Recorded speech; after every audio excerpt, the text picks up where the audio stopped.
న్యాయాధిపతి అయిన నా యేసయ్యా, జీవింపచేయుటకు అరుదెంచినావు.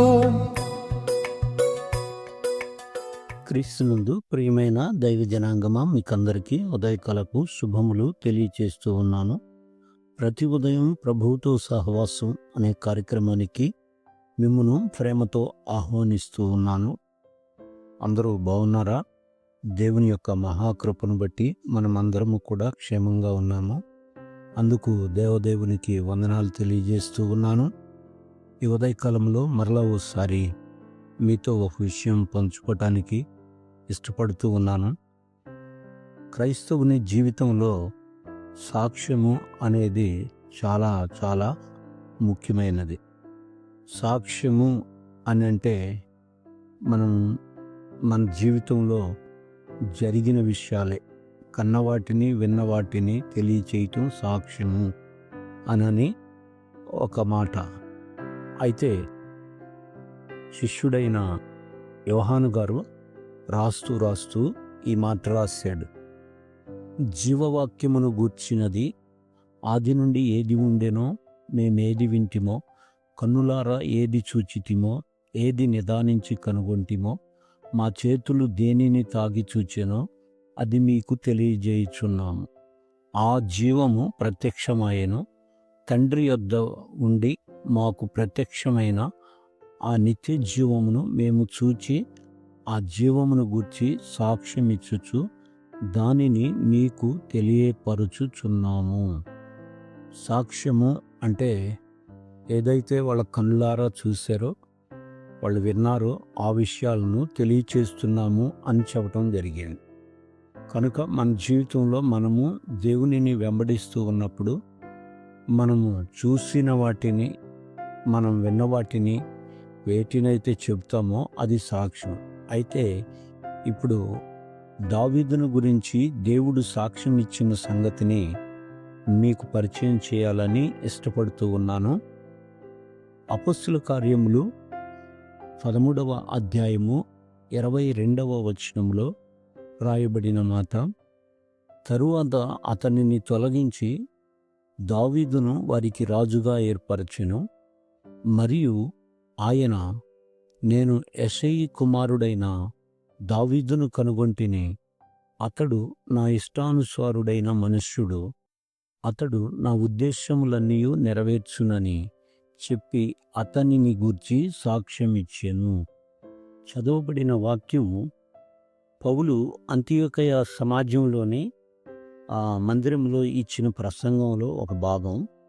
ఇశ్రాయేలు చరిత్రను చెబుతూ దేవుడు నాయకుల్ని ఎలా ఏర్పరుస్తాడో ఆ మాటను గురించి అపొస్తలుడైన పౌలు ఈ యొక్క విషయాన్ని, దావీదు సాక్ష్యాన్ని దేవుడు ఎలా చెప్పాడో ఆ విషయాన్ని చెప్పాడు.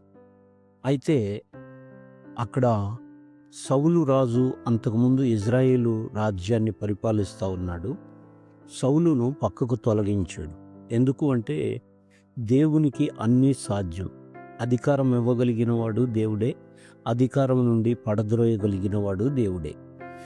అయితే సౌలులో ఉన్న అవిధేయత కారణాన్ని బట్టి ఆ యొక్క అమాలేకీలను పూర్తిగా నాశనం చేసి రమ్మని చెప్తే దేవుడు చెప్పిన ఆ పనిని సౌలు సరిగా చేయలేని కారణాన ఆ యొక్క సౌలు నుండి రాజ్యాన్ని తీసివేసి తన ఇష్ట ప్రకారం నడిచే వ్యక్తికి, అనగా దావీదుకు ఇవ్వటం జరిగింది. ఆ దావీదును గురించి సాక్ష్యం దేవుడు ఏం చెబుతున్నాడు అంటే చాలా మంచి మాట చెప్పాడు. నా అభిష్టానుసారుడు, నా ఇష్టానుసారుడు అంటే దేవుని యొక్క హృదయములో ఏదైతే ఎక్కువగా ఇష్టంగా ఉందో అది నెరవేర్చగలిగిన వ్యక్తిగా దావీదును దేవుడు చూశాడు. ఆ తర్వాత మనం గమనించేటట్టయితే గనక దేవుడు ఆయన జీవితంలో చిత్తమంతయు నెరవేర్చేవాడని చెప్పాడు. ఆ తర్వాత హృదయానుసారుడు అన్న మాటను దావీదును గురించి ఇష్టానుసారుడైన మనుష్యుడు అని చెప్పటంలో ఉన్న ఉద్దేశము, హృదయం అనేది ముఖ్యం. అయితే దేవుడు బయట స్థాయిని కానీ బయట సంపదను కానీ చూడడు. చూసేదంతా హృదయాన్ని చూస్తాడు. అయితే దావీదులో ఆయన చూసింది ఏంటి అంటే ఆ యొక్క దావీదులో పాపాన్ని చూడలేదు. ఎందుకు అనంటే దావీదు ఎప్పుడైతే పాపం చేశానని గ్రహించాడో నాతాను ద్వారా వెంటనే పశ్చాత్తాపడి తాను ఆయన వైపు తిరిగి ఆ పశ్చాత్తాపాన్ని దేవుని ఎదుట చూయించటం జరిగింది. క్షమాపణ కోరటం జరిగింది. కనుక మనము మన పరిస్థితుల్లో దేవుని ఎదుటకు వచ్చినప్పుడు మన యొక్క జీవితంలో ఆ యొక్క సాక్ష్యాన్ని పోగొట్టుకోకూడదు. ఈ సాక్ష్యం ఇలాగా కూడా ఉంటుంది. ఒకటి వ్యక్తిగత సాక్ష్యం ఉంటుంది. రెండవది ఆ యొక్క కుటుంబ సాక్ష్యం ఉంటుంది. మూడవది సంఘ జీవితంలో ఉన్న సాక్ష్యం ఉంటుంది. ఒక వ్యక్తి దేవుని ఎదుట పెరుగుతూ ఉన్నప్పుడు ఆ యొక్క వ్యక్తిగతంగా కూడా తాను పరిశుద్ధత కలిగి నీతి నిజాయితీ కలిగి దేవుని ఎదుట కనబడటం అవసరం. అదే సమయంలో తన కుటుంబస్తులతో గడుపుతూ ఉన్నప్పుడు పిల్లల్ని ఒకవేళ ఎవరైనా అడిగినా ఎలా ఉంటాడు మీ నాన్న, లేకపోతే మీ మమ్మీ ఎలా ఉంటుంది అని అడిగినా మీ గురించి పిల్లలు మంచి సాక్ష్యం చెప్పగలిగిన స్థితిలో ఒకవేళ బ్రతకగలిగితే అదే మన సాక్ష్యం అయ్యి ఉంటుంది.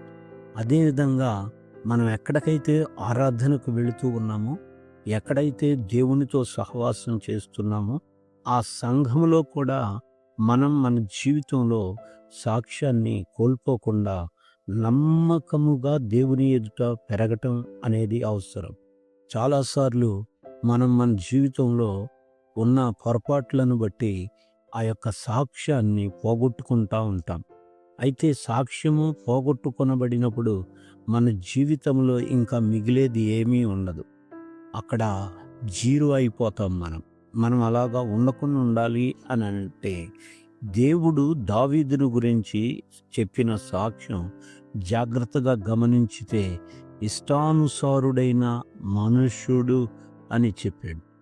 అంటే దేవుని యొక్క ఇష్ట ప్రకారం నడవటానికి దేవుడు ఆ యొక్క దావీదును చూసినప్పుడు, దావీదు హృదయాన్ని చూసినప్పుడు దేవుని యొక్క చిత్తాన్ని జరిగించడానికి దావీదు హృదయం దేవునికి కనబడింది.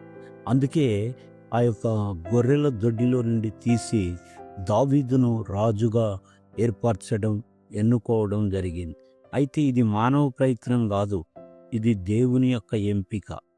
కనుక మనం మన జీవితంలో దేవునికి ఇష్టమైన హృదయం కలిగి ఉంటే ఆయన మనల్ని, మన గురించి, మన పరిస్థితుల గురించి ఆయన చూసి ఆయన దీవెన దయచేస్తాడు. ఆయన అన్ని విషయాల్లో తోడుని నడిపిస్తాడు. దావీదును ఏర్పరచుకున్న దేవుడు ఆ యొక్క గొర్రెల దడ్డిలో నుండి వచ్చిన ఆయన్ని ఆ ఇజ్రాయేలు రాజ్యానికి రాజుగా చేశాడు. అయితే నా ఉద్దేశములన్నీ నెరవేర్చునని చెప్పి, అంటే దేవుని ఉద్దేశం ఏదైతే ఉందో అది దావీదు నెరవేర్చేవాడుగా కనబడుతూ ఉన్నాడు. దావీదును గురించి రాసిన మాటల్లో నేను యెషయి కుమారుడైన దావీదును కనుగొంటిని, అతడు నా హృదయానుసారుడు, నా చిత్తమంతయు నెరవేర్చును అని రాశాడు. అంటే దేవుని యొక్క ఆ మాటను మనం గమనించినప్పుడు దేవుడు దావీదును చూశాడు, కనుగొంటిని అన్నాడు. ఎట్లా కనుగొన్నాడు? దేవుని యొక్క చిత్తాన్నంతా నెరవేర్చేవాడిగా కనుగొన్నాడు. మనం మన జీవితంలో దేవుని చిత్తాన్ని చేయగలుగుతున్నామా? ఒకవేళ చేస్తూ ఉంటే అదే సాక్ష్యం. దేవుని చిత్తాన్ని చేయలేకపోతే మన జీవితంలో మనం ఫెయిల్ అయ్యి కనబడతాము. కనుక దేవుని ఇష్టానుసారంగా, దేవుని చిత్తానుసారంగా దావీదు నడిచి ఎలాగా మంచి సాక్ష్యాన్ని కలిగి ఉన్నాడు, అలానే మనం కూడా దేవుని యొక్క ఇష్టానుసారంగా, దేవుని చిత్తానుసారంగా, ఆయన ఉద్దేశాలన్నీ నెరవేర్చేవారంగా మనం కూడా ఎదుగుదుము గాక. మంచి సాక్ష్యాన్ని కలిగి ఉందునుగాక. దేవుడి మాటలు తన వినికిడిలో దీవించునుగాక. ఈ దినమంతా దేవుని కృపా సమాధానం తోడయుని నడిపించునుగాక. ఆమెన్. ఆమెన్.